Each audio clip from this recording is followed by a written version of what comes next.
بسم اللہ الرحمن الرحیم۔ السلام علیکم دوستو،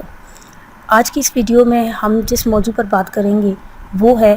اللہ تعالیٰ نے خنزیر کو حرام ہی قرار کیوں دیا۔ بحیثیت مسلمان ہمارا اس بات پر ایمان ہے کہ اللہ تعالیٰ نے اور اپنے انبیاء کرام کے ذریعے اللہ تعالیٰ نے جو تعلیمات بندوں تک پہنچائیں، ظاہر سی بات ہے ان کے پیچھے اللہ تعالیٰ کی کوئی نہ کوئی حکمت پوشیدہ ہوتی ہے اور وہ ہم انسانوں کی بھلائی کے لیے ہی ہوتی ہے۔ قرآن مجید فرقان حمید میں جہاں اللہ سبحانہ وتعالیٰ نے ہمیں حلال اور حرام چیزیں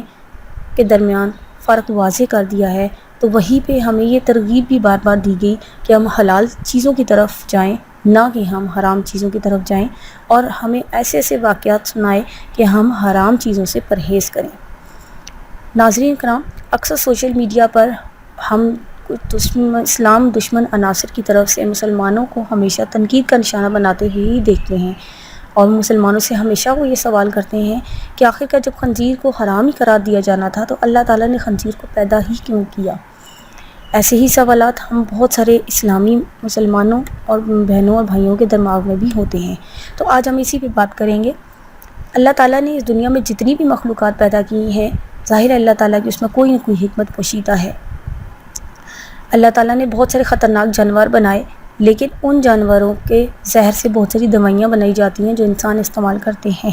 اب ان جانوروں کو انسان استعمال نہیں کر سکتے، لیکن ان کی دوائیوں کو استعمال کیا جاتا ہے۔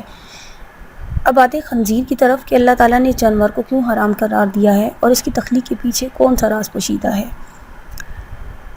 جس سے آپ کا ایمان مزید تر و تازہ ہو جائے گا۔ سورہ بقرہ کی آیت نمبر 173 میں اللہ تعالیٰ فرماتے ہیں، اس کا مفہوم ہے کہ اگر اللہ تعالیٰ کی طرف سے تم پر کوئی پابندی ہے تو وہ یہ کہ مردار نہ کھاؤ، خون سے اور سور کے گوشت سے پرہیز کرو، اور کوئی ایسی چیز نہ کھاؤ جس پر اللہ کے سوا کسی اور کا نام لیا گیا ہو۔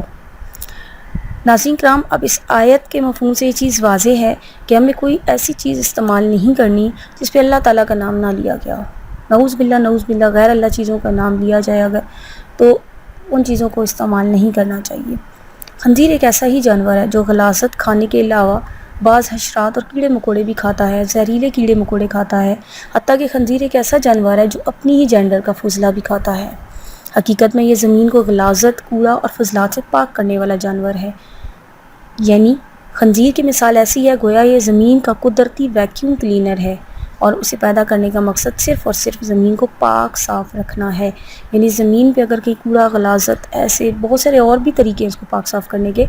لیکن وہیں پہ یہ بھی ان چیزوں کو دور کرتا ہے۔ یہ جانور اپنے جسم میں کی خطرناک جراثیم کو برداشت کر لیتا ہے۔ ظاہر سی بات ہے اس کی جسامت ہی اس طرح کی بنائی گئی ہے جس مقصد کے لیے اس کو بنایا گیا ہے، لیکن اگر یہی جراثیم انسان کے جسم میں منتقل ہو جائیں تو انسان انہیں برداشت نہیں کر پاتا۔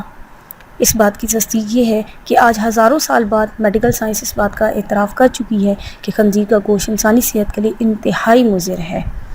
جس کے بارے میں 1400 سال پہلے اللہ تعالیٰ نے قرآن مجید کے ذریعے اور ہمارے پیارے نبی حضرت محمد صلی اللہ علیہ وآلہ وسلم کے ذریعے